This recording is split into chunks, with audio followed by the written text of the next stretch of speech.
You're listening to Outside the Box with Ben Cominos here on WHBY and the Political Voices Network. Outside the Box is brought to you by Roush Plumbing and Remodeling, the plumbing and remodeling company the Fox Valley depends on.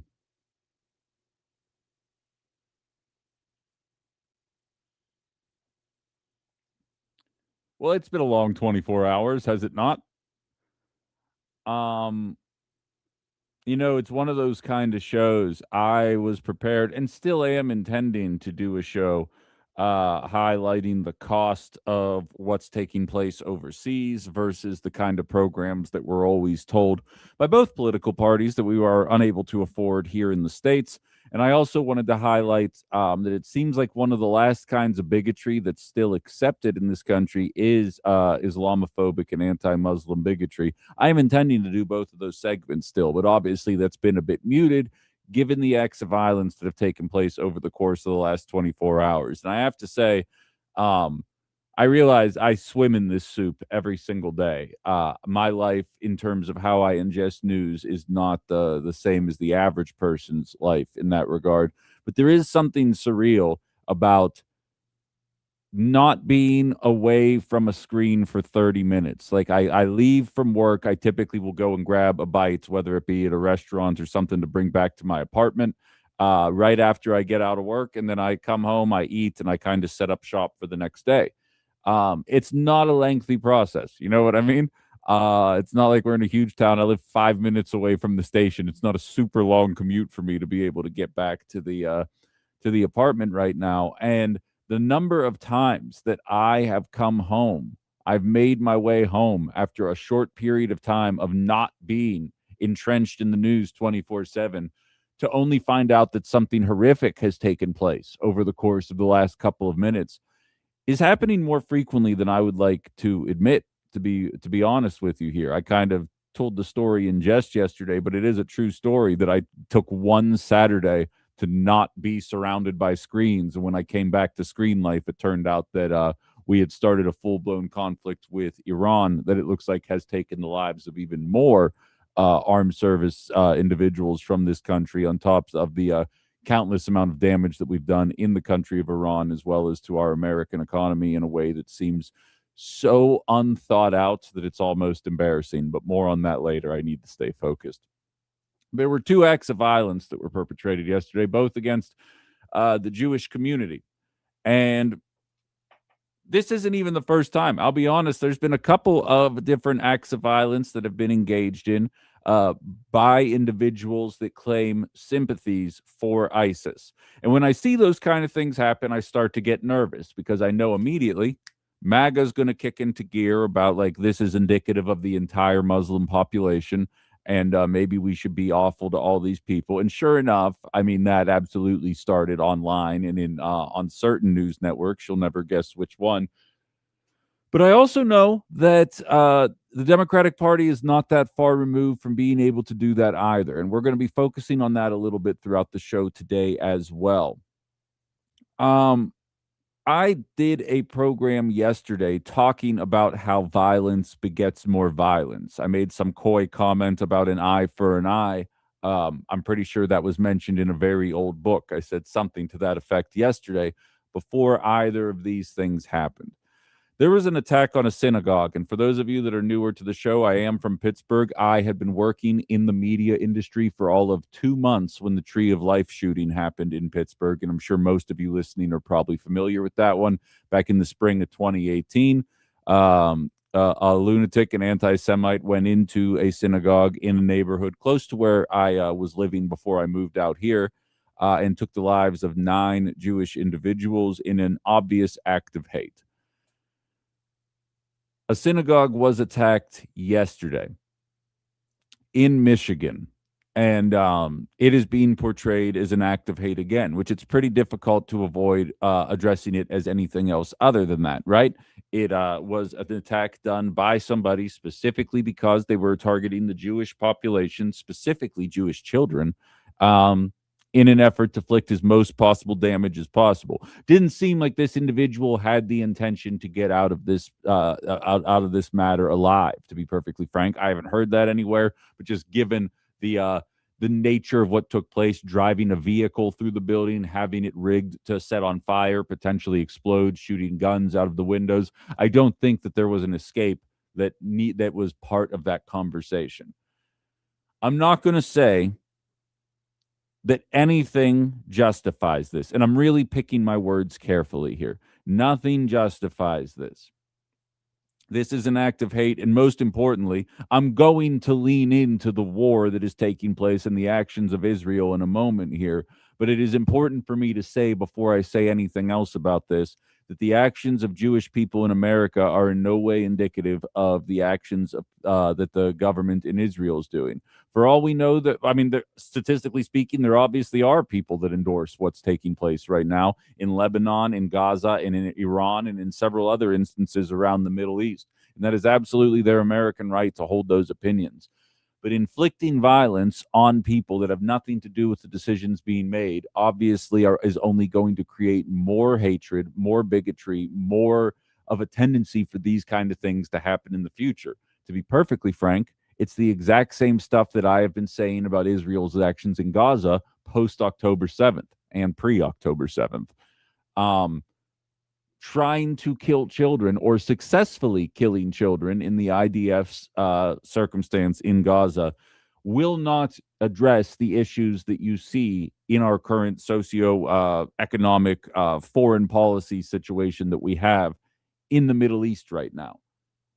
The man who rammed his truck into the Michigan synagogue was named Ayman Ghazala. And that's according to a source familiar with the situation. I am not sitting here saying that no media has said this. I saw it first reported by Drop Site News. I did hear it mentioned one time on CNN during the coverage of it, but by and large, this part of the conversation is being left out. I am not saying that what I'm about to say justifies violence or that it is okay to do these kind of things here. But Ghazala posted photos overnight of his family members, including 2 young children and 2 adults who were killed in a recent Israeli attack in the town of Mascara, Lebanon. It is currently still a developing story, as per Ryan Grimm of Drop Site News. And if you're not familiar with Drop Site News, in my opinion, it is one of the most trustworthy sources in terms of foreign policy coverage of what's going on. Yesterday during my program, it was basically a throwaway line. I didn't do an entire segment on it. I just mentioned that it happened and moved on. But I said throughout the course, I believe it was Wednesday night going into Thursday, possibly Tuesday night going into Wednesday. I mentioned that there had been an attack in Lebanon by Israel where 84 children were killed. And I said that was twice as many people or children that were killed on October 7th. And yet it wasn't a blip on the radar in American media, in Israeli media. It wasn't talked about in the way that had the exact same violence been perpetrated against Israel or against America, the way that we would have talked about it. As we famously know, we blew up a school filled with 7 to 12-year-olds, and I'm not ready to get in my Democrat bashing mode yet, but I would like to highlight that school and those children's deaths have already been talked about a whole hell of a lot more than the children who were getting massacred by Israel in Gaza for the better part of a year and a half while the Biden administration continued funneling weapons and money into Israel. So it goes to show you, had Kamala Harris won the presidency, how that school bombing may have been portrayed by the liberal media establishment, and of course, how it probably would be inverted by Fox News right now. I am not saying that this individual losing the children in his life, that he was coming to America to work, to send money back to his family, justifies the actions that were taken. Most certainly, the children at the synagogue in Michigan had nothing to do with what took place with the tragic loss of life in this person's family. But I can't even begin to speculate how I would behave as a person if everyone in my life had been taken away from me like that in a matter of wanton violence that in a lot of ways I'm struggling to even define why it happened. Why is Israel doing what they're doing in Lebanon versus everywhere else? They've been bombing that locale since well before this Iran war broke out, and it's been fairly consistent. There's even been occupying forces in part of Lebanon. Why is that happening? And then it gets turned around, and this stupid act of violence is portrayed as just another example in the growing epidemic of anti-Semitism in this country. And I'm here to tell you, I don't know a single thing about what this person thought about the Jewish population before this took place. Given the historical tendencies of the region, I'm sure he wasn't particularly thrilled, but it doesn't seem, at least in preliminary reporting, that there was some kind of history of this kind of behavior. This seems like the actions of a very sad individual who snapped after finding out about the loss of a lot of the people in his family, including the youngest members of it, brought about by a regime that, um, even across the political spectrum, it seems pretty easy to condemn the IDF, to condemn the Israeli government, while saying that Israel has a right to exist, that the people don't deserve to be in any kind of harm's way, and especially the Jewish population in America that has no control over what's happening most certainly doesn't belong in any kind of dangerous position right now. But it's not being portrayed that way in the media. This part of the conversation is just as important as the fact that he was clearly targeting a Jewish population. But I would argue, while targeting a group of Jewish people specifically because they're Jewish is labeled as anti Semitism, I'm not a fool. I understand that premise. It doesn't change the fact that very clearly there were extenuating circumstances that pushed this individual to that moment. To label it as ISIS sympathies, to label it as terrorism, to label it as simply anti Semitism without mentioning this very crucial part of the conversation. And again, I can't watch all media at all times. I'm not going to speak and say that it is never being brought up, but it seems pretty conspicuous that this part of the story is being left out, because if there's one thing I know, and this is especially certain about MAGA, when there's a story online about some individual that murders a child and somehow finds a loophole to get out of it or gets released from jail, and then the father goes and takes the life of the person who killed their child. Very rarely is somebody in the comments saying, "Oh, I don't know why that guy couldn't keep his cool." And more often than not, there's people saying, like, "I would have done the same thing in that moment." I'm not justifying that action for a second, but I'm saying there's a human element to this that cannot be avoided, and it's being dressed up as some kind of flagrant anti-Semitism. And I can't help but feel like there's going to be an effort to use the violence of yesterday to help sell the war to people that maybe are on the fence about what's going on right now.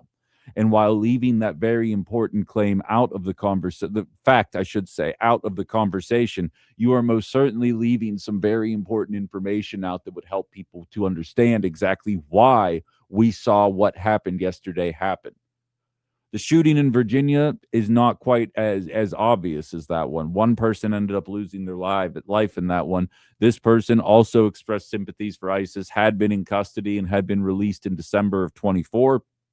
I don't know the specifics of how they ultimately ended up coming to that decision. Disgusting act of violence. We have disgusting acts of violence every day in this country. We don't know if there's any relation between the two attacks yet or not. And anybody trying to tell you they know otherwise is misleading you. There isn't any information about what's going on from that front. It's been a pretty calm reaction to what has taken place since then, and I am thankful for that. But I do see it running up the flagpole. I see the machinations in motion. I see the ADL, the Anti-Defamation League, already coming out labeling this as blatant anti-Semitism, and I just think it's impossible to separate this story from the actions taken by the Israeli government, specifically impacting this individual. We could have another conversation entirely, if this were somebody that just empathized with Iran, that empathized with Lebanon, that empathized with Gaza. I still understand the nature of it, but it's a different conversation. When you lose essentially the rest of your family to the conversation, to the acts of this government, none of us know how we would feel or how we'd react in that moment. I'd like to think most of us wouldn't try to take it out on a group of children, and this individual is disgusting for trying to do that. And I think it only makes the cause for which he ended up dying harder to prove, because there's going to be a lot of people that run this up the flagpole. Before any of this violence took place, I was intending to do a segment about Tommy Tuberville saying the enemy is within the gates, talking about Zohran Mamdani as the mayor of New York City.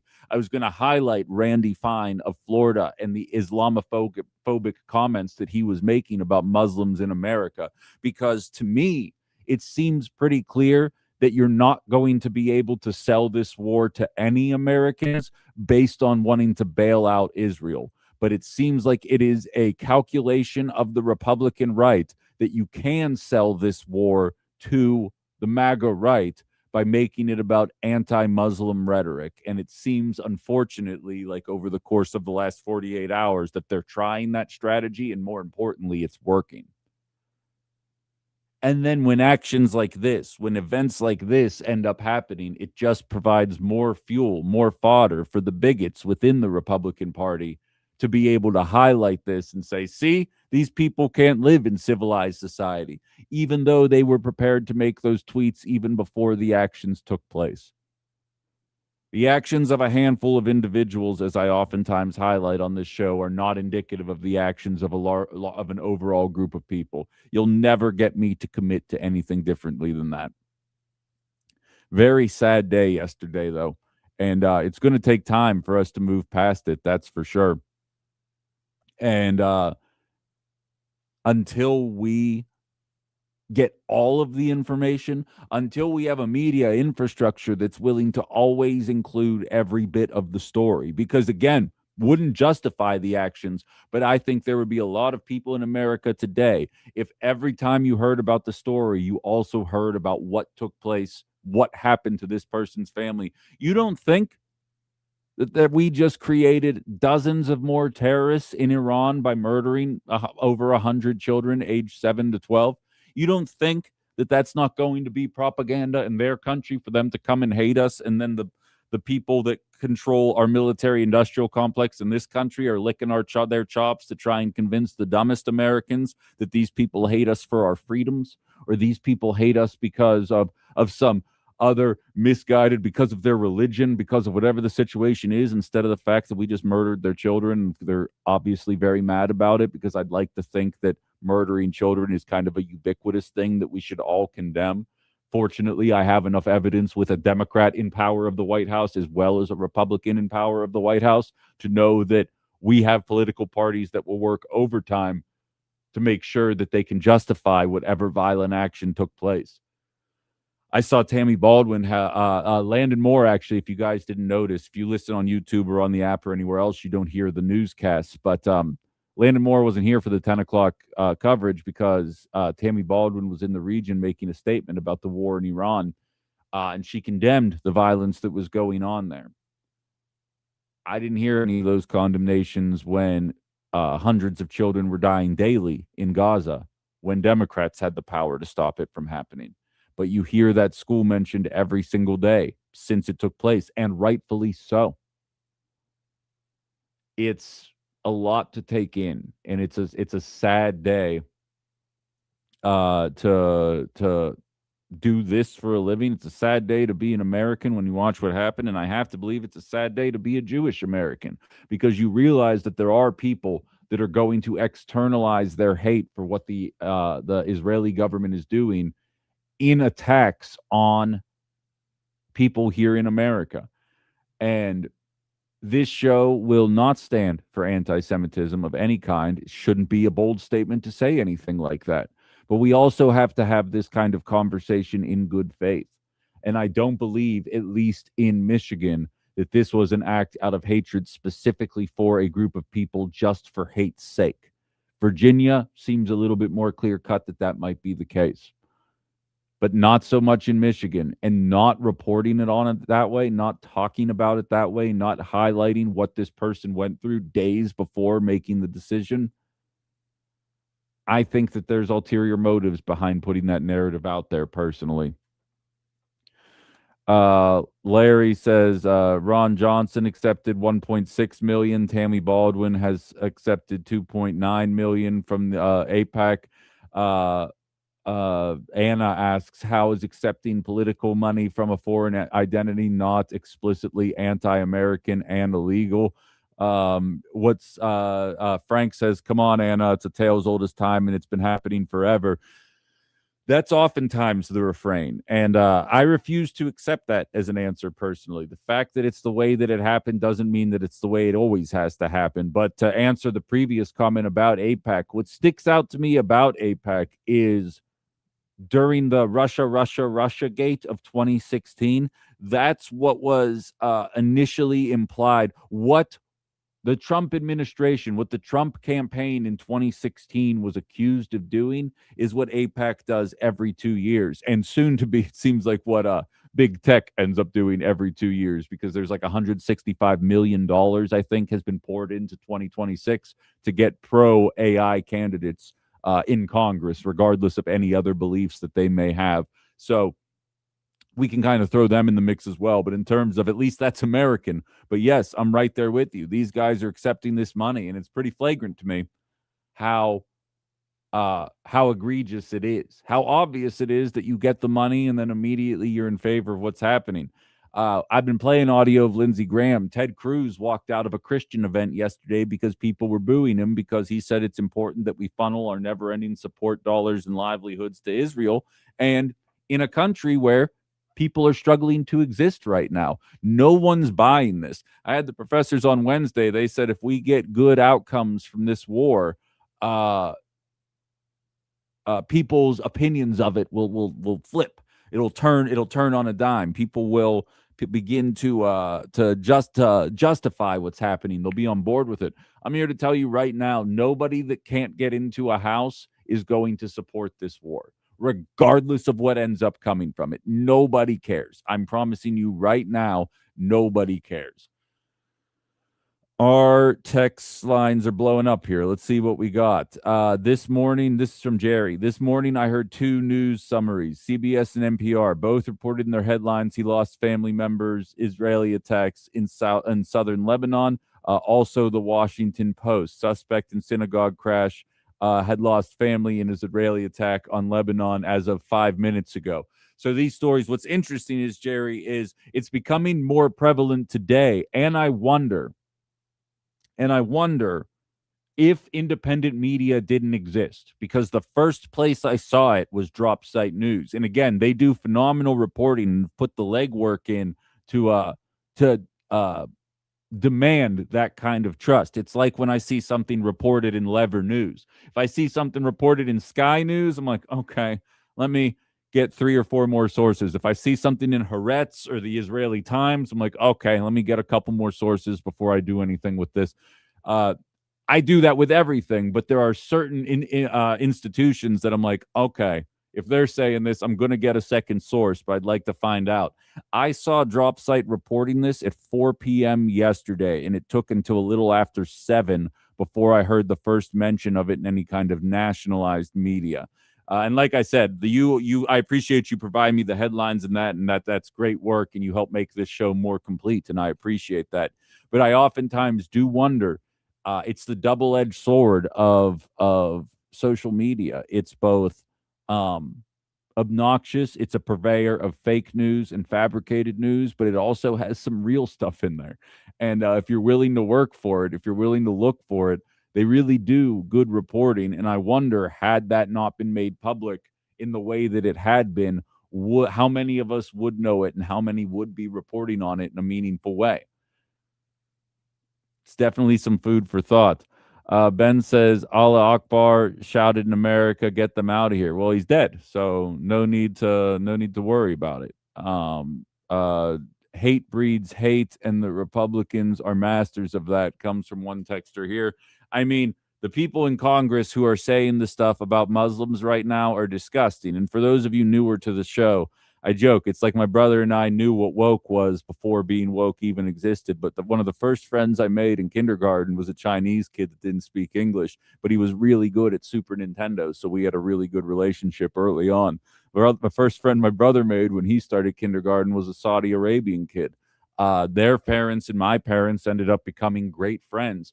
And I was there. We used to go on vacation together. We used to go out and about all over the town that I grew up in.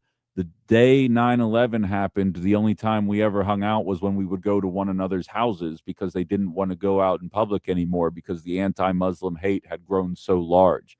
And that was, to be honest with you guys, that was borne out by both parties in 2001, given the fact that there was a terrorist attack on our home soil. But again, the 12-year-old kid and his family that were living here had absolutely nothing to do with any of that. They still do live here. They're still a part of my life. When I got this job, he sent me a congratulations letter here in Wisconsin. He's an awesome dude, and we're lucky to have him in this country. So, yeah, I have a soft spot for this kind of stuff, and I don't tolerate any kind of the hatred towards that population, especially here in America, just like I don't tolerate any hatred towards the Jewish population. It's not particularly difficult to not be a jerk, but the Republican Party knows that they can gin up their population bringing this kind of hatred towards that population, because bringing some kind of familiarity towards Israel and wanting to support them isn't resonating. You look at the polling data, nobody cares. Build us freaking houses and fix our health care. But as soon as you mention the, aren't they Muslim? Then all of a sudden people get frustrated about it. DSL says your comparison shows the difference. A heavy-hearted person going after the victim is going after random people with nothing to do with it. Now those random victims' family members could do the same thing back, and the cycle will never end. You're exactly right. I've already seen it online, DSL.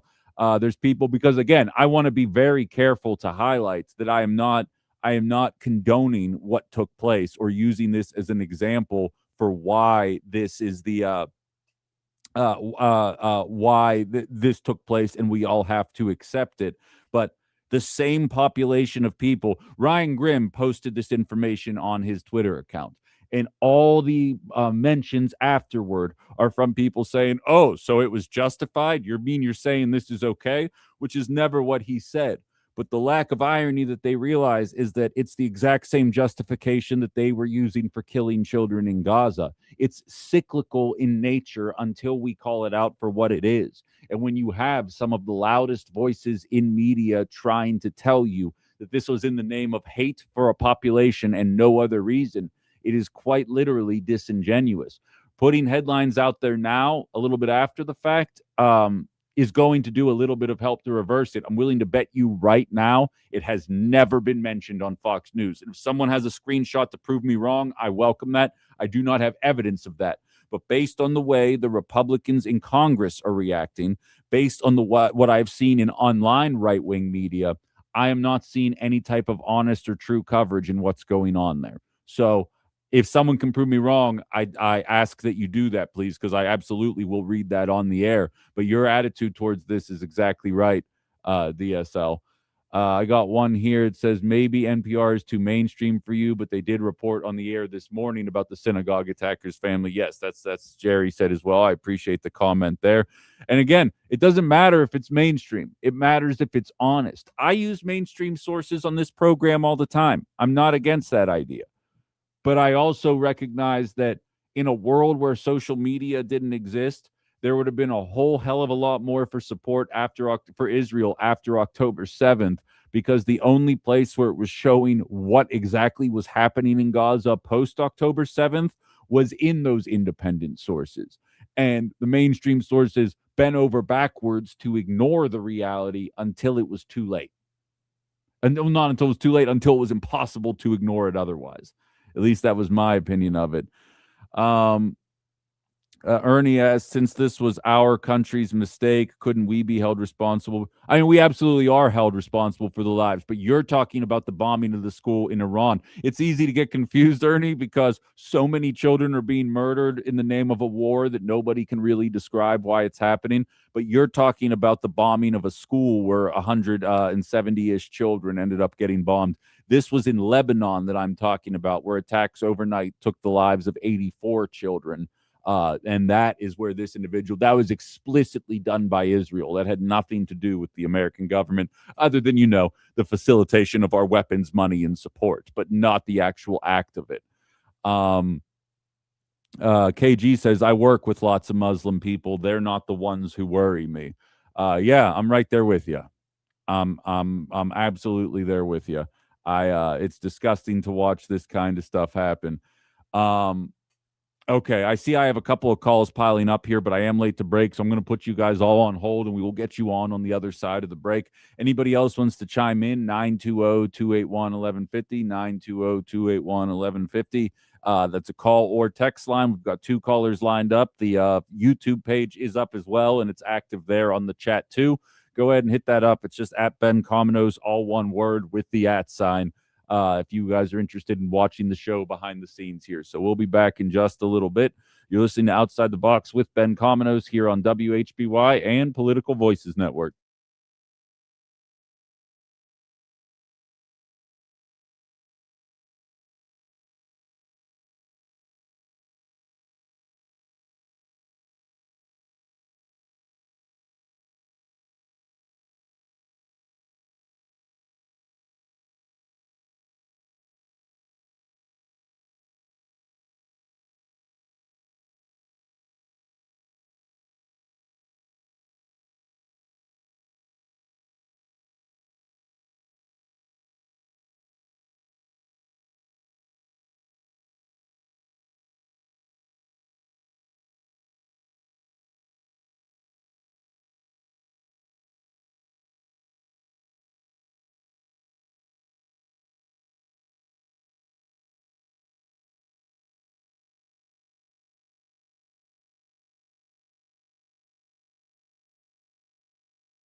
You know, probably the saddest part about everything that's happening right here from my perspective is not that long ago I remember when I was nervous about doing segments like this, not knowing if I was going to be able to convey the message the right way, say the right things, do the right things, and it's happening so prevalently these days that I don't really have that feeling anymore, and I realize that comes with doing any job for a longer period of time, but this isn't something that I wanna get used to be perfectly frank.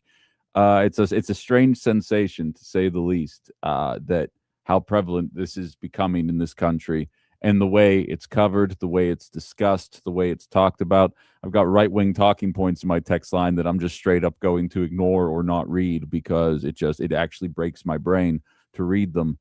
Um, Madness, just absolute madness. I see the YouTube text lines piling up here, and it's everywhere. Trying my best to juggle all these comments, guys, but we'll do callers because they've been waiting for a while. Hello, you're on Outside the Box. Hi, Ben. Cynthia in Florida. Um, I want to. I'll talk about Hezbollah last, but anytime that things like this happen, I always wonder who instigated it, who was behind it. Because I remember when Mike Pompeo wanted Julian Assange assassinated because he came out in WikiLeaks and he talked about these intelligence agencies who have created these terrorist groups to use as proxies. Sure. I am furious that I blame these crazy Zionists and these Christian fundamentalists for goading all of these people into supporting these kinds of regime change wars. But, you know, when I read the Israeli press this morning, they are calling this man a member of Hezbollah. Everybody's Hezbollah. Everybody's Hamas. Hezbollah didn't exist until 1982. These are people that had to flee from their home in Palestine to live in Lebanon.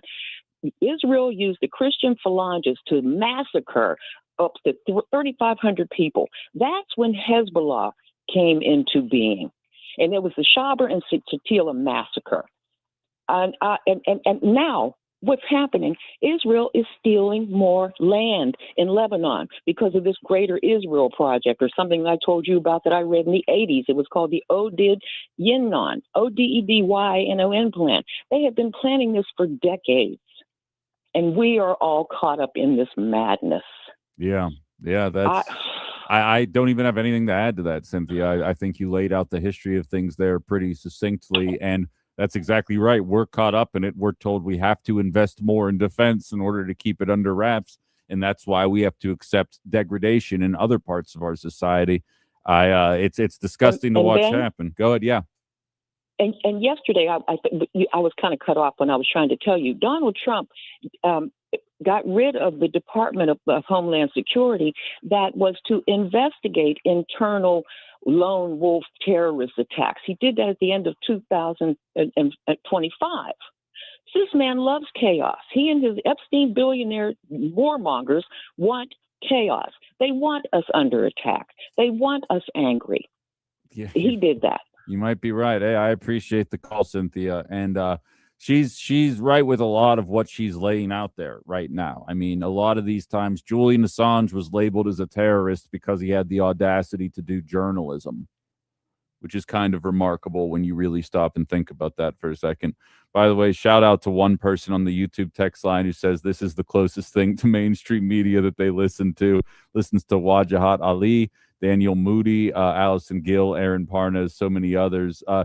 So that's kind of why I chose to do radio instead of now I'm more on the internet than I've ever been. So I am kind of becoming part of a sea of voices that do this kind of thing. But I don't think there's a lot of people in talk radio doing this, which is why I wanted to do it in this venue, because there's 1,600-ish talk radio stations in America. 1,500 of them are right-wing, far right-wing nonsense. And so I kind of was hoping to pierce through the noise. Seems like we are doing it slowly but surely, until somebody texts into my text line about Democrats and abortion, and then I have to eye roll and be like, maybe I should just scream into an Altoid container and throw it off a cliff. Hello, you're on Outside the Box. Yeah, good morning, Ben. It's Gary calling. Say, the other day I was looking up, what things were like in Iran before 1979. I had a friend of mine. He was stationed there in the army in Iran in the middle 70s. And I was wondering, what was the feeling? And I kind of got the idea that, the Shah was doing his thing. Oil revenue was flowing in, and the people had some acceptance of Western ideals. But there was an eruption to go back to the old ways. And, the things that eventually got rid of them were inflation, corruption, and political repression. And, that's the same under Khomeini, and it's kind of the same as what we're having here in our country. Probably 85% of the world is living under those conditions of whether it's Russia or Ukraine or Argentina or whatever, Venezuela, Cuba. Inflation, corruption, and political repression, and those are the seeds that spark change. But sometimes it takes a while for things to actually bubble up from the ordinary people. I think you're absolutely right in your assessment of that as well, Gary. And I've made the comparison. I'm not saying they are apples to apples before anybody gets upset with me, but in Gaza, 60% of people are struggling to figure out. There were people that would go days without eating. That's how Hamas is created. When there's a blockade of your food, when there is no access to the ability to improve yourself or to get out of a trash situation you're in, and you can kind of scapegoat. And oftentimes in Gaza's instance, it's relevant. You can point to a certain group as preventing you from being able to do better and grow more. um, it's just like in January of 21. How does January 6th happen? Because people are struggling. Now, MAGA struggles in realizing that Donald Trump is not the answer to their problems, just as Joe Biden isn't the answer to the problems. And when your back is against the wall, when you end up thinking that there's no recourse in order to improve your life, that's when all of a sudden you find yourself in a position where you act out like that. You storm a Capitol, start chanting, hang the vice president. It's not a particularly complicated process there. And it seems like no matter what place you're looking at, that's where it ultimately boils down to. Don't think that America isn't above becoming that. As we progress more and more into this larger and larger percentage of us have no savings and are not making enough money to enjoy life. Why do you think there's a race to a surveillance state? It's not to make your lives better. It's to keep you in line when you get ready to act out. Just remember that. Hello, you're on Outside the Box. How you doing, Ben? Hey, Jim, what's up? You know, Ben, I want to compliment you for all the time we've been listening to you. You always talk in an intelligent tone of voice. You never talk down or derogatory to anybody, left or right. And I'm just so disgusted with our president on the news this morning talking about deranged scumbags or whatever it was. But anyway, Ben, keep up the good work and get your snow brushes ready. Thanks, Ben. Yeah, thank you. And I appreciate that. I try. Sometimes I lose my cool a little bit. I mean, I am Mediterranean, so we have that. We have that happen there. Um, I'll tell you what. I have a lot more that I want to say about this, but I do want to squeeze in one more short break before the top of the hour because I don't want to do that long break thing that I do. But the text line and the YouTube chat are both popping off a little bit here, so I got to learn how to focus on the show a little bit better here too. We're getting there. We're getting there. All right, I'll tell you what. Quick break. We'll finish up this conversation. I do have other things that I want to talk about today, but obviously I let the callers and listeners dictate the show. So if anybody else has any thoughts on the matter, 920-281-1150. We have to squeeze in a break here though beforehand. We'll be back in just a couple of minutes. You're listening to Outside the Box. So Ben Cominos here on WHBY and Political Voices Network.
Catch the CBS Tax Tips weekdays at 6:20 a.m. plus 12:20, 4:20, and 5:20 p.m. on WHBY.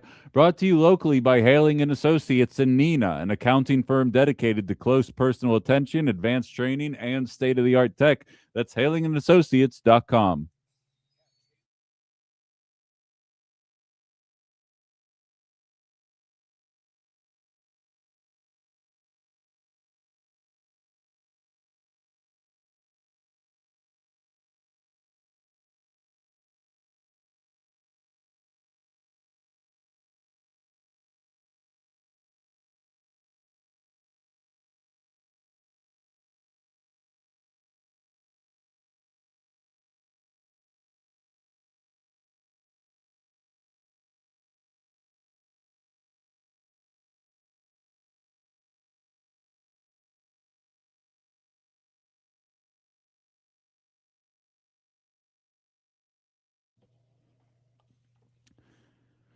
Justin hit me up on the text line, said, just read an article on Fortune that the olive branch clutched by an eagle on the new dime was removed.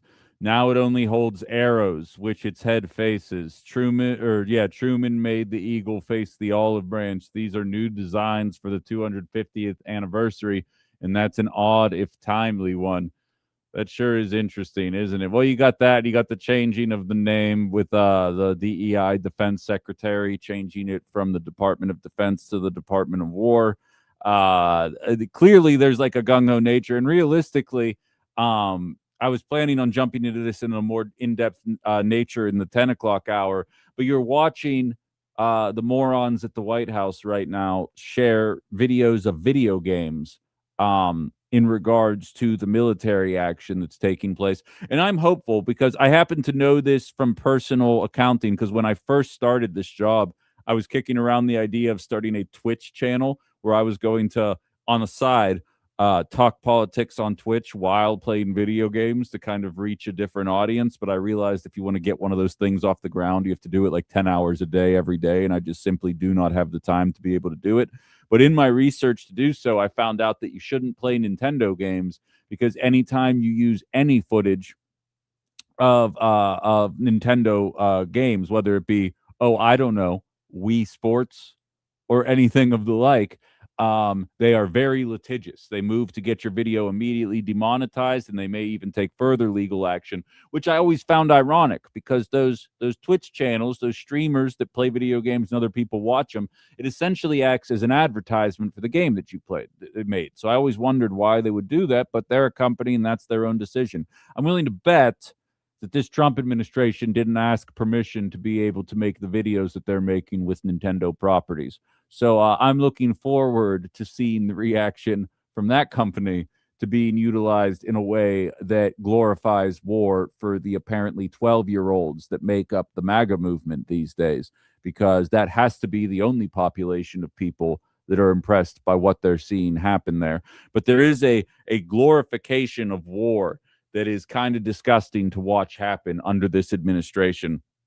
You know, the anti-war administration, as I was told by so many people in MAGA over the course of the last 2.5 years before Trump became president. Funny how that works. But yeah, I think I had not heard that about the dime though, Justin. So I appreciate you sharing that little piece of information there as well.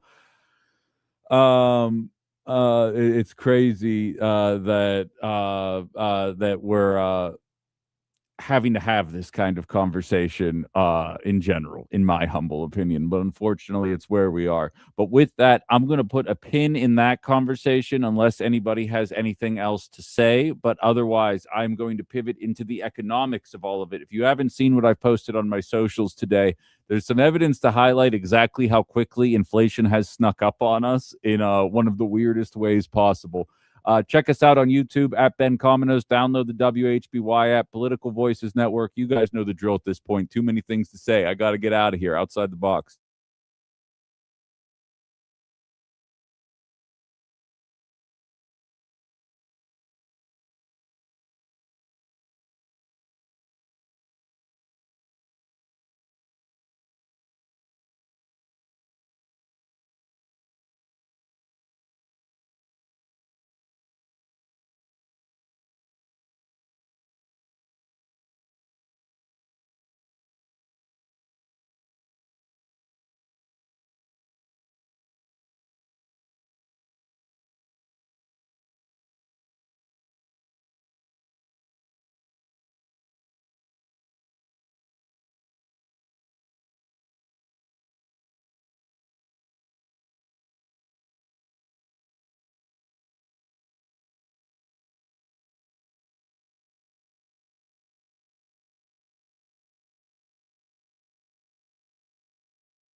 All right, and we're back outside the box. Ben Cominos, WHBY, Political Voices Network. Outside the Box is brought to you by Roush Plumbing and Remodeling, the plumbing and remodeling company the Fox Valley depends on. If you're just joining us, we wrapped up the entire first hour essentially talking about the violence that had taken place in this country over the past 24 hours, realistically less than, probably closer to 18 hours or so. The way it's covered, the way it's talked about, the aftermath of what's coming, and then just a little bit about the attitudes towards the violence in general.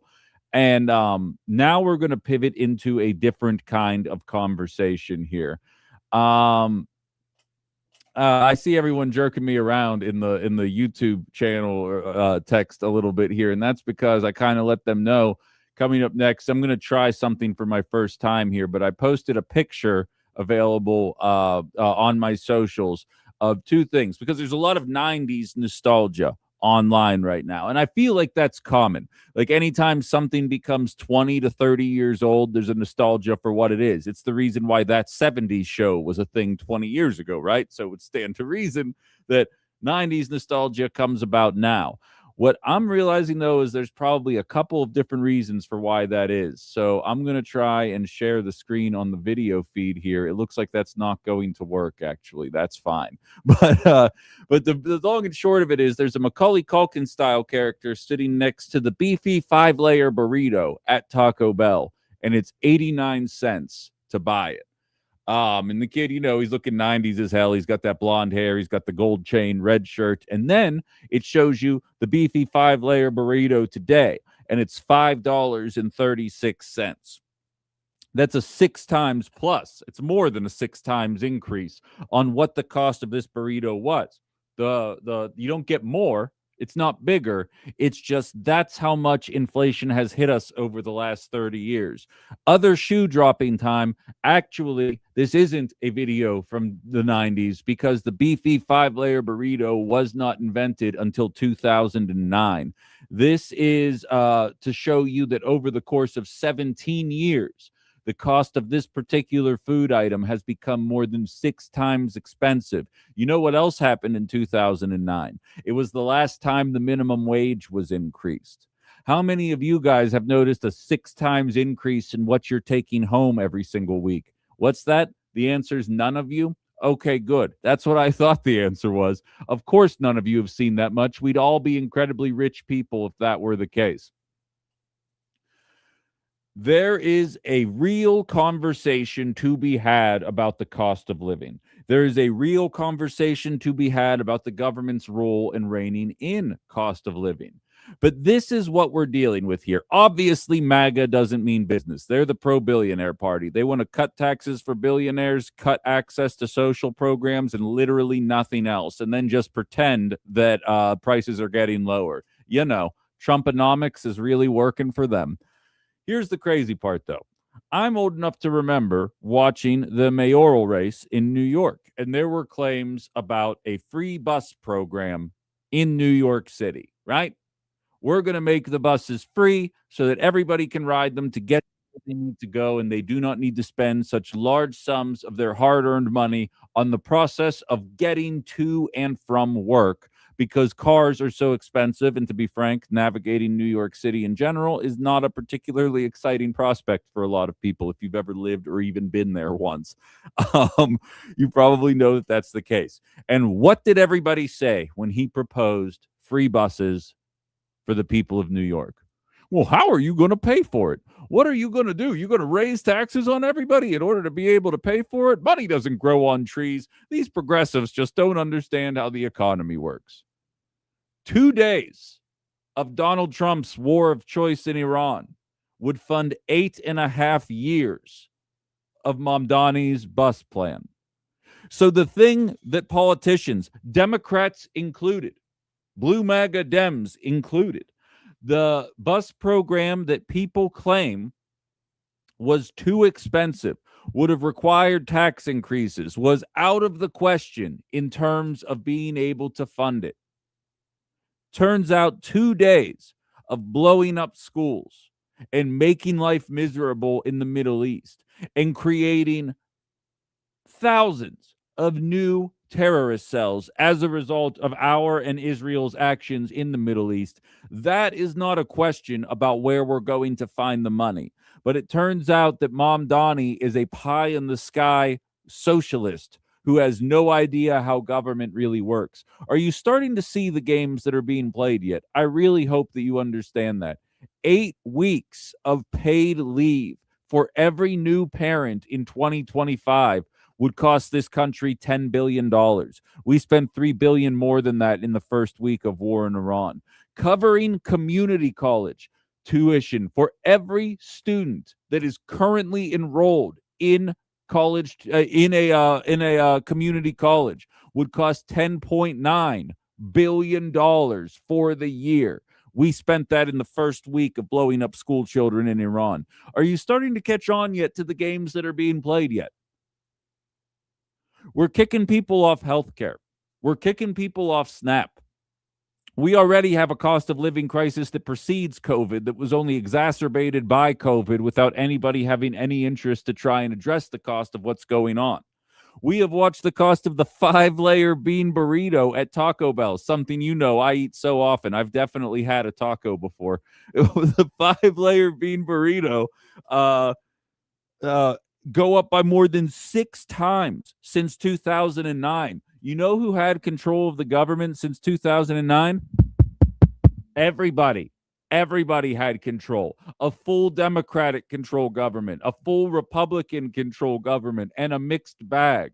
And you know what we're being told? It's in our heads that corporate greed isn't real, that there's nothing the government can do about it, despite the fact that there are obviously things that the government can do about it. And it's being highlighted more and more with every single passing day that we watch these stories can continue to pile up. What is this? Example 9,278 of me showing you something, what it cost 10 years, and showing you what it costs today, and highlighting that is not the normal path of progression that should be happening in a place where antitrust is enforced and competition is vibrant.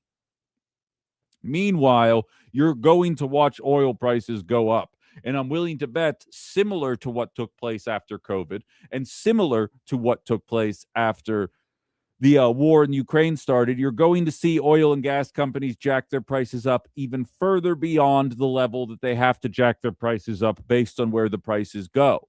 Here is the statement that Donald Trump made that MAGA Republicans are trained seal clapping for, of course, because God forbid you question your dear leader. Let me pretend Kamala Harris said this for some of you in the audience. The United States is the largest oil producer in the world by far. So when oil prices go up, we make a lot of money. But of far greater interest and importance to me as president is stopping an evil empire, Iran, from having a nuclear weapon and destroying the Middle East and indeed the world. So I won't ever let that happen. Thank you for your attention on this matter. Now, Kamala Harris probably wouldn't have said something so stupid at the end of that because even that cackling crazy person isn't as dumb as this guy is. But, so ExxonMobil and BP making infinity profits. Is that America being great again? When do I feel great again, MAGA? Because something tells me you wouldn't accept this coming from a Democrat. This might actually be the dumbest thing that this man has said in his life. And I don't know if the things this guy has said, but he says some dumb crap. And this might be the dumbest thing I've ever heard somebody say that is currently sitting in the White House. The only people that are going to benefit from this are the oil companies. You, MAGA, you, Blue MAGA, you, progressives, will be paying more at the pump. Obviously, you will be paying more at the pump. Donald Trump is actually giving the game away here because when he says we, he means him and his oil CEO and oil tycoon friends, leaving the rest of us in a lurch. The problem with MAGA is they believe that Donald Trump hates liberals and hates the wokeness in America without realizing that he also hates you too. and it's becoming more and more flagrant with every passing day. But I understand the sunk cost fallacy. You've already lost $600 at the blackjack table, so you might as well bet $600 on the next hand in order to try and make those losses back. Whoops, now I'm down $1,200. I understand the concept of the sunk cost fallacy and how that plays into the Trump presidency. And me mocking this guy as a moron and anybody still believing in what this guy has to say is a moron probably isn't going to help you come around and see the light anytime soon. And I understand that, but there comes a level. I do have my parents in me, and I can only suffer idiocy for so long before I have to be like, okay, I can't hold your hand through this anymore. This guy's stupid. You're going to pay more. And weren't you guys just complaining for the last 4 years about the lack of movement on the cost of living crisis brought about by Joe Biden that was largely blocked by, you'll never guess which Republican Party or which political party? Sorry, gave the answer away. Hello, you're on Outside the Box. Hey, Ben, I have two things. Yeah. First of all, you're not mentioning in this what you're talking about with the oil companies, that the fact that we are still subsidizing them to the tune of billions of dollars. Is that Israel you're talking about? Two, I'm sorry? Who are we subsidizing to the tune of billions? The oil and gas companies or Israel? Because either one fits. The fossil fuel industry. Yeah, sure. Okay. You know, like it's not enough that they're making billions raping us over the coals, but, you know, we subsidize them on top of it all. And number two is you're talking about all, you know, the prices of everything going up. When was the last time our minimum wage went up? 2009, when the 5-layer beefy burrito was invented. Longest tenure ever since the minimum wage was created. It's the longest stretch of no increase to the minimum wage since it was invented. Yep. It's absolute madness, and I appreciate the call, Cindy. Yeah, and she's exactly right. You watch all these costs go up, and it's really not commensurate. I've highlighted it before. If you look at the productivity of the American worker from 1900 until today, from 1900 until 1980, productivity and wages were unison. They moved in a linear fashion. Then St. Reagan came along, cut taxes for billionaires, as did Bush Sr., Bush Jr., Trump 1, and Trump 2. And that's when you see the productivity continue going on the same linear path that had been happening before, but wages have absolutely stagnated. And so you see these cost of living crises, and then Joe Biden would be like, I have a bill that's going to issue a windfall tax on the oil and gas company. You know who blocked it? Clap along with me, everyone. Every single Republican in the House and Senate blocked any kind of measure in order to implement a higher tax on the oil and gas companies that were gouging us at the pump, both after COVID and after the war in Ukraine. Now you have Donald Trump coming along, making no effort to rein it in. Independent studies are already saying if the war started today, the soonest we would see oil and gas prices return to the point that they were would be the middle of 2027 at the best. Good luck at the polling booth in November, Republicans. And that's if it ends today, which, spoiler warning, it ain't ending anytime soon. I don't know how to break this to you guys. I said it yesterday, and I'll say it again today. Iran is really carrying themselves right now like they're ready for the long haul. And I'm not reading it as a bluff. It could be a bluff. I'm not reading it as a bluff. Hello, you're on Outside the Box. Hey, you were talking about ordering those stickers for the gas pumps. Can you order a few more so that I have one that says Trump did this with the, pointing at the... Yeah. When does that start happening? Because I remember a pandemic completely out of everyone's control was Joe Biden's fault. And I remember a war between Russia and Ukraine was Joe Biden's fault, which to a certain extent it was. But that was inexcusable. But now an oil increase directly as a result of a decision made by the sitting president of the United States doesn't seem to be his fault. It's funny how that works. Don't call him dumb, though, Brian. You're going to hurt people's feelings. Just make sure you order me an extra dozen when you get yours. Thanks. I'm right there with you. Thank you. I don't know how to drag you guys kicking and screaming into the reality of what this man is doing, the efforts that have been made to stop it, so on and so forth. You know what's funny is there is a bill that passed the Senate to the tune of 89-10 in regards to stopping mega corporations from buying homes. And you want to know what a battered talk show host I am? It's like I don't even expect these people to do anything good for us in a bipartisan fashion. I sit there and I'm like, all right. Why did 89 senators actually vote for something that we can all get behind? They're obviously going to pull the rug out from under us at some point here. And I dove into what the bill did. And you know what the bill prevents from happening? You can't have more than 350 homes. And if you do have more than 350 homes, you just create a second business and start buying them under there. That's the bill that passed. It's to make it look like the populist thing happened without doing anything to offend their dear private equity. And that's how you get an 89-10 bill passed, is when you know nothing of actual relevance is getting across the finish line. The costs aren't coming down anytime soon, guys. I did the math for you yesterday. It's going to be $450 on average per household per $10 that every barrel goes up. I've seen speculations that it could go to 200. I don't know how real that is. I'm not buying into that. I am not reporting that as fact. Some people just want attention. I know we'll hit 100 again in the near future. We're definitely going to, if we haven't since I've started talking. I have no idea. It's been an incredibly volatile price. It's $450 per household per $10. We're already up $30. 100 will be $40. That's 4 times $450. It's an $1,800 increase over the course of a year based on the cost of groceries, goods, and gasoline that are going to be coming your way. The cost that it takes to fill your tank really isn't as much of a problem as a lot of people would try and have you believe.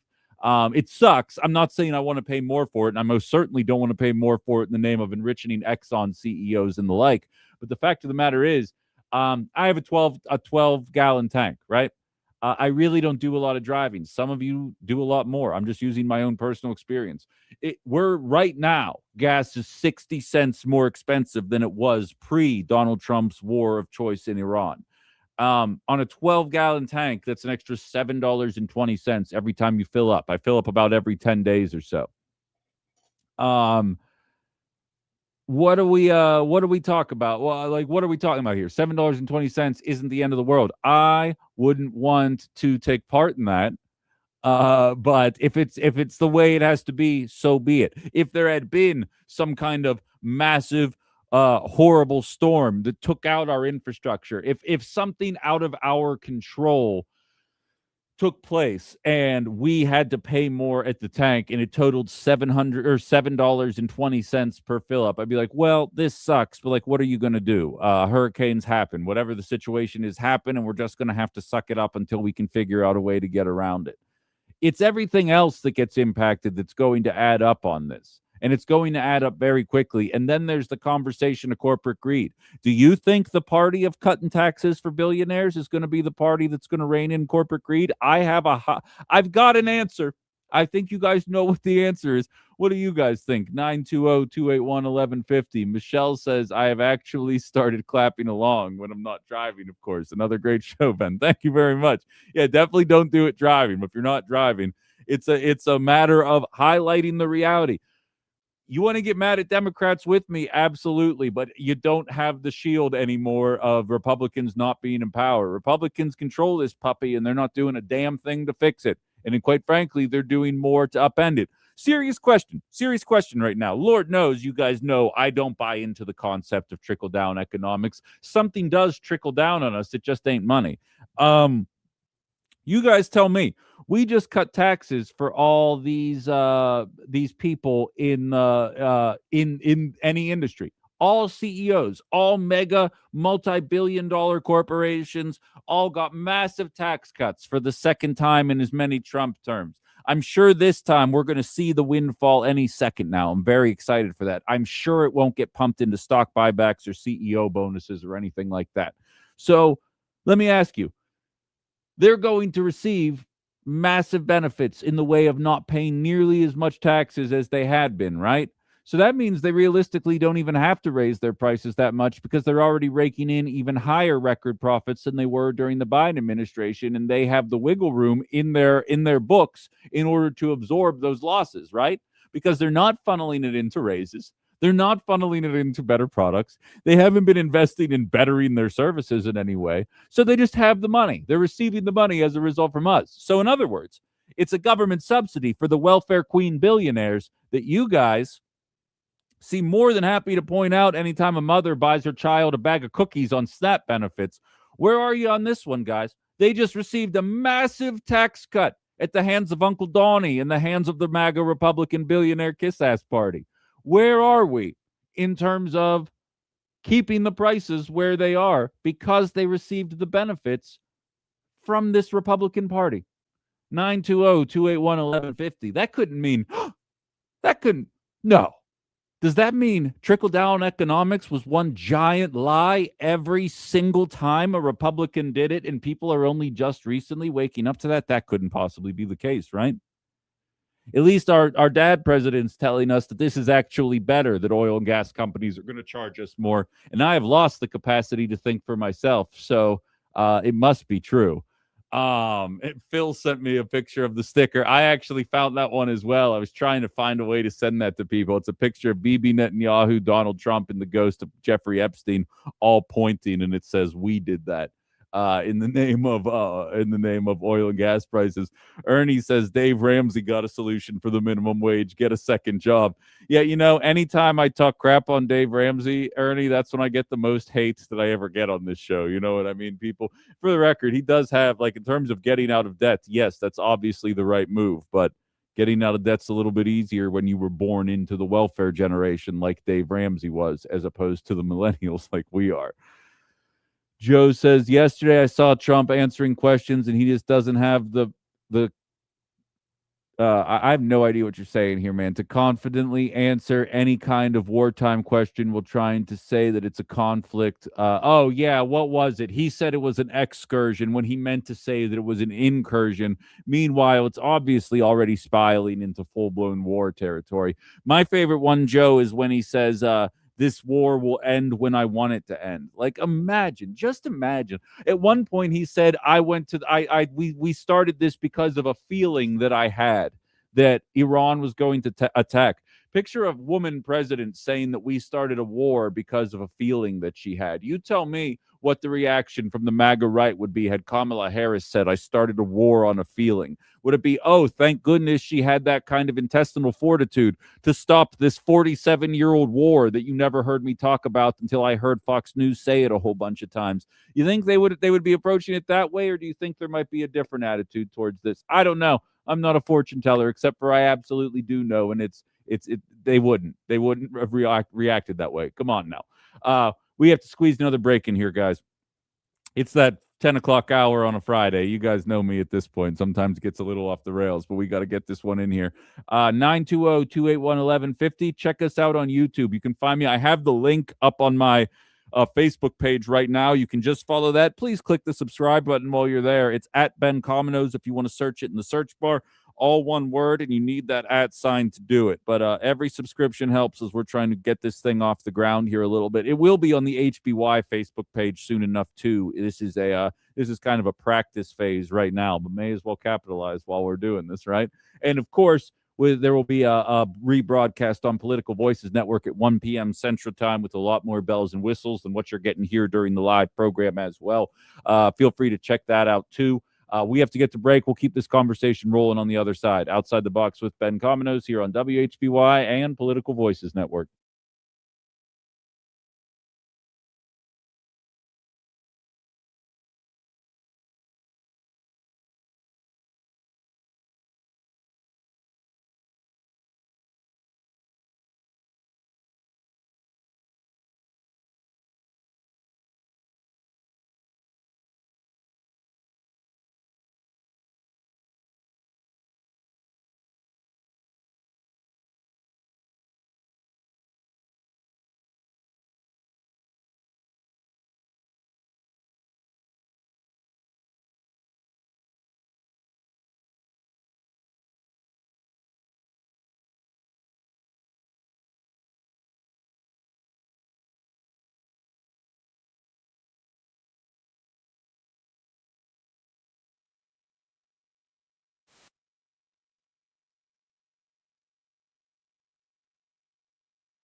All right, we've returned outside the box. Ben Cominos. I received a call shortly before we were getting back from break. I had to put some finishing touches on things here. Don't know who's here, but we'll find out what's happening. Hello, you're on Outside the Box. Hey, good morning, Ben. Hey, Carlos. Carlos. Yeah, what's happening, man? I am prepared for Snowmageddon. Oh, The God. apocalypse of Arctic blasts are upon us. And no one freak out. Everyone hunker down. Yeah, How's that sound? right. Yeah, no, sounds about right. Yeah, I'm with you. Yeah, we'll see what we get. Just wanted to make this point with actually have some family traveling on Sunday, meaning airport wise. And now you throw in Snowmageddon with the TSA situation and all the hijinks of Congress. And from my nonpartisan take on this issue, I'm just going to say this calmly, politely. Do not be confused that I would not be ready to literally terminate every one of these people, not physically, meaning Yes. professionally, Occupationally, fire of course. every single one of them, Right. every one of them. No quarter. I don't want a syllable out of any of their disgusting mouths. Congress doing their job as public servants, stewards of the public trust that they've been elected and entrusted with, should be passing a budget, not a continuing resolution. I liken this to having a paper due for my professor, and as opposed to giving him the paper, I tell him, you know what, I'm just going to give you a few bullet points of what I plan to do, and let's call that good. That is what the CR is to the budget. And then I would have the audacity to sit there and say, give me an A.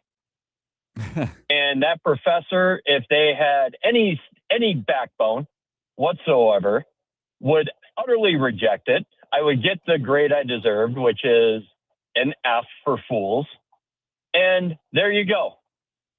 And if it were when I was in graduate school, then I'm done.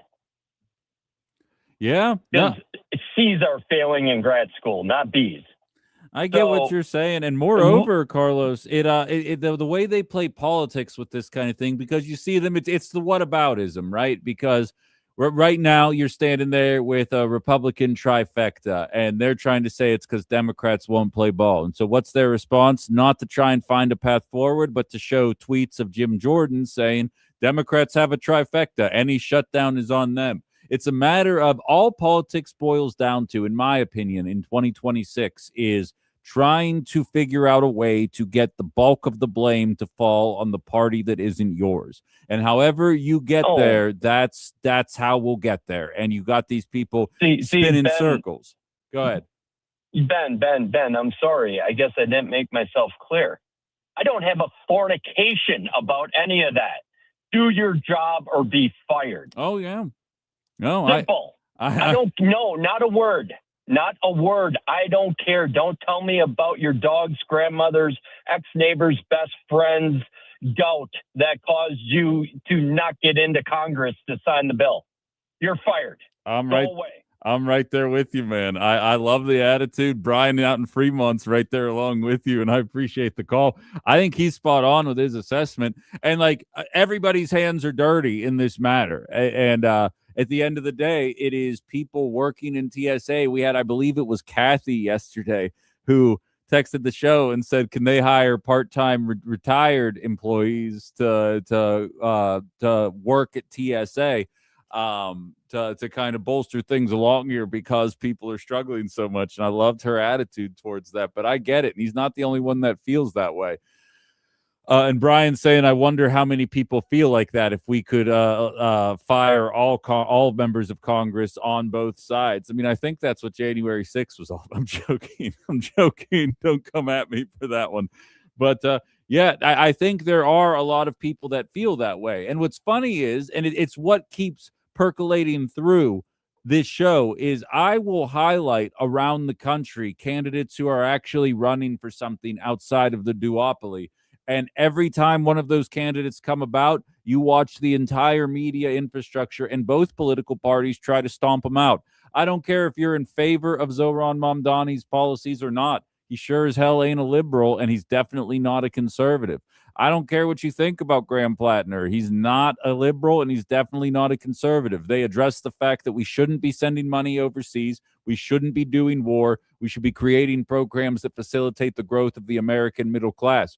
That's all you have to do and say. I think that's the most frustrating part about how bad MAGA is at this job is Democrats are going to beat their brains in politically in November. It's not even going to be close. Like, it's going to be ugly. There was a state Senate race in New Hampshire earlier this week that went Trump +9 in 2024 that the Democrat won on Tuesday. It's going to be ugly come November, not because the Democrats have ideas, not because they have all of these great improvements compared to what they were from 2021 through 2025, but because, much like I oftentimes highlight for you, one party's about maintaining a status quo, one party's about making life objectively worse. We're currently living through the making life objectively worse part. So you know what's going to look really good? A status quo that really wasn't working for a lot of people. And they're going to end up returning. That's how this system is able to perpetuate itself. I don't want it to sound like I'm saying if all the Republicans in Congress were gone, it would be easier to wean out the obviously trash candidates. But to a certain extent, I am saying that because when one party is saying we're going to continue funneling an ever larger amount of money into college tuition and Obamacare subsidies, and the other party is saying we're going to remove those subsidies and a bunch of you are going to lose access to health care and college education, people are going to vote for the increase the subsidies more and more because you don't feel it as much, even though we all know that that is only contributing further, to an ever-escalating price crisis that we've been dealing with and the consolidation of wealth that we oftentimes highlight here. But when the other option is, what if we cut taxes for billionaires, start another forever war, and eliminate all social programs that benefit the working class? Guess where people are going to gravitate towards, guys? I'll give you two guesses. Hello, you're on Outside the Box. Morning, Ben. Jerry from Appleton. What's up, Jerry? You brought up one of my pet topics, so I have to comment. Just to remind some of your listeners, I'm originally from New York. I go back as often as I can. Lived there for 9 years. Didn't own a car. Used mass transit pretty much all the time. So I know the New York mass transit system really well, subways and buses. So when Mamdani first proposed free buses, I said to myself, well, before I come to an opinion, I'm going to do what Ben does. I'm going to look into this and see whether it has any merit or not. And it turns out it has a lot more merit than meets the eye. First of all, free buses, either citywide or partial, have already been implemented in a number of cities throughout the world, particularly in Europe, which comes as no great surprise. Second of all, mass transit in New York City is already very heavily subsidized. So free buses, quote unquote, you're talking about an increase in a subsidy, not kind of creating a new budget item, so to speak. Third, you wouldn't have to have it citywide. You could target it to the routes where it's most needed. And by the way, the people that use the buses are working class people, most of whom are going to work and going to school. So I'm not saying I support it or I don't, but what I am saying is look into the facts, learn a little bit, and you'll realize a lot of things that might seem crazy really aren't. Yeah, I love that sentiment, and I appreciate the insight as well as the compliment, and I think that's the appropriate way to handle all of these kind of things. But I appreciate the info for sure. You have a good weekend and try and avoid the blizzard that's apparently impending. All right. So you can't avoid it. My strategy is to snow blow approximately every 5 to 6 inches. Okay, there we go. I can dig that. I can get behind that. You take it easy. Have a good weekend. I'm right there with you. Tina says, what if outside the box people are in the minority and the majority of people want this Trump craziness? Well, Tina, you teed me up, and I think that's going to be the perfect way to wrap this show up. The White House shared a poll specifically addressing that issue and then very quickly deleted it because it showed staunch support for what was going on, specifically from one voting block and no others.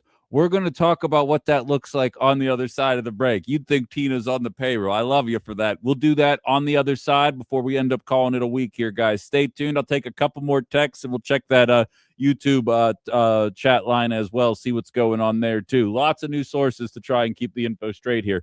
We shall return. Outside the Box, Ben Cominos, WHBY, Political Voices.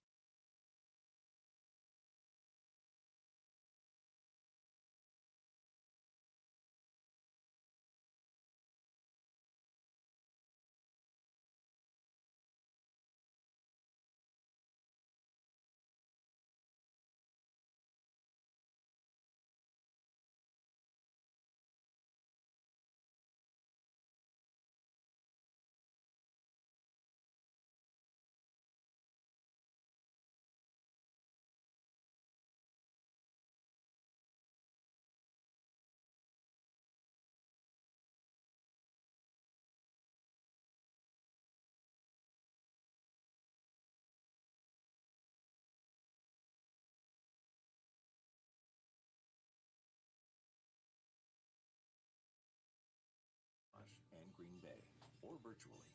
Everyone has a legacy. Let's protect it together. Listen, Wisconsin, we're not warm yet, but melting days and freezing nights mean water is on the move and your sump pump is about to get busy. Water damage is one of the top reasons homeowners file insurance claims, so do yourself a favor and avoid the headache. Test your sump pump today by calling Tim Roush and his team. Just use that free text line that I've been telling you guys about. They can help keep your basement dry and protected. Head to timroushplumbing.com for that text line and more info. That's Roush Plumbing, the plumbing and remodeling company the Fox Valley depends on.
All right.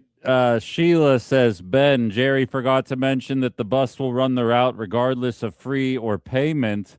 I really wanted the opportunity to tag on anything that Jerry comments on. For sure. Yeah, you're absolutely right with that as well. I appreciate the comment, Sheila. So let me we have just over 6 minutes here to get this point across, and I really want to. So Caroline Levitt shared online, that being the press secretary for Donald Trump. ABC News posted a graphic along with a story. The graphic saying FBI warns police in California that Iran wants to retaliate for U.S. attacks by launching drones against the West Coast, according to an alert reviewed by ABC News. Caroline Levitt reshared that with the comment that goes as follows. This post and story should be immediately retracted by ABC News for providing false information to intentionally alarm the American people. They wrote this based on one email that was sent to local law enforcement in California about a single unverified tip. The email even states the tip was based on unverified intelligence, yet ABC News left out the critical fact in their story. Why? To be clear, no such threat from Iran to our homeland exists, and it never did. So, first of all, kudos to her, because I do believe that ABC News was being sensationalist about what they were reporting there. But more importantly, if no such threat from Iran to our homeland exists and it never did, then why the hell are we even doing this? Because I was told that we were distinctly in danger of what Iran was going to do if we did not intervene. Are you starting to recognize the games that are being played? I'm willing to bet if you're an outside the box member, you are. But Jerry, but I but outside of that, I'm beginning to think that you may not be as likely to be acknowledging what it is that Caroline Levitt had to say there. Now, if you are just joining us, Tina had mentioned, what if the outside the box people are in the minority and the majority of people want this Trump craziness? Allow me to highlight emphatically why that is exactly not the case. Because at the end of the day, both MAGA and Blue MAGA do not have enough voters to tip the scales. Ultimately, what decides every election is the way that the people that are independent find themselves voting, and whether or not they're voting on they're coming to trans our kids or they're coming on no more forever wars in the Middle East. That will ultimately determine the way that the scales tip. At least on the presidential side. On the congressional side, non-statewide, obviously, but in the House, maybe it's a little bit more cut and dry than that, because most states are gerrymandered to hell and back at this point. But in terms of national as well as statewide politics, that's what ultimately tips it in a lot of states, are those independent voters. As I mentioned, the White House shared 3 separate polls, one from NBC, one from CNN, one from YouGov. And they wanted to use it to show you, highlight exactly how lying that liberal media is. Even with the quotes saying, in quotes, MAGA is splintering on Iran only because Tucker, Candace, Steve Bannon, and Megyn Kelly say they are. Meanwhile, the polls. And it shows the polls, and they were shared by the White House. So this got immense coverage. It got huge views as a result of the White House sharing it before ultimately deleting that they had shared it. Why did they delete it? Well, let's take a look at that, shall we? Amongst MAGA Republicans, NBC, CNN, and YouGov in that order, 90%, 88%, 85%. So that means somewhere between 17 and 18 out of 20 people that voted for Donald Trump are sheep. They are the people that said they were voting to end the forever wars, but because the dad president said so, we are now in favor of forever wars, leaving about 2 or 3 people to actually be thinking for themselves out of every 20. That was the point they thought they were making. They were like, there's no fracture within MAGA. What are you talking about? They do exactly what we tell them to do. Thinking for themselves is not allowed in this movement. Here's the problem with that. As soon as you go to independents and liberals and all adults in general, those numbers all of a sudden don't become too favorable. Again, NBC, CNN, YouGov. Independents are at 27%, 32%, 24%. Democrats are at 9%, 18%, 11%. All adults is what really sticks out to me, though. 41%, 41%, 37%. You're barely getting 4 in 10 Americans to agree with, as Tina identifies it, the craziness that is represented by the MAGA movement. because that's not what people voted for. That's not what people expected. And it sure as hell isn't what the independents were hoping for when they chose to vote Republican instead of Democratic.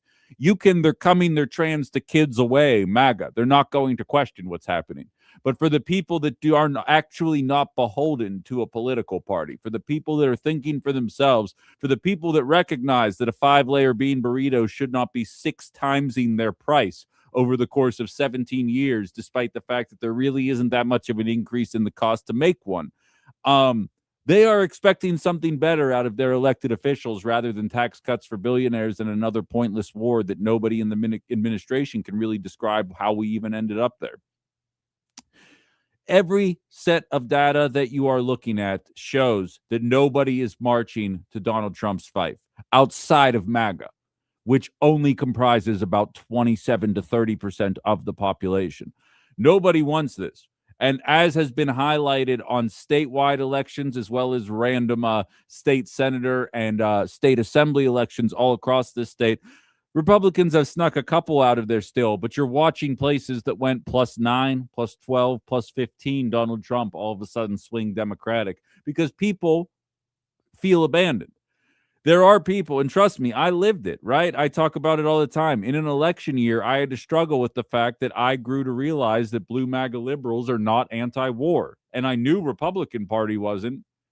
And I found myself wondering, where do I turn if I want to see the party that actually isn't going to do this kind of stuff? America's more sane than you guys realize. The media wants you to believe it's not.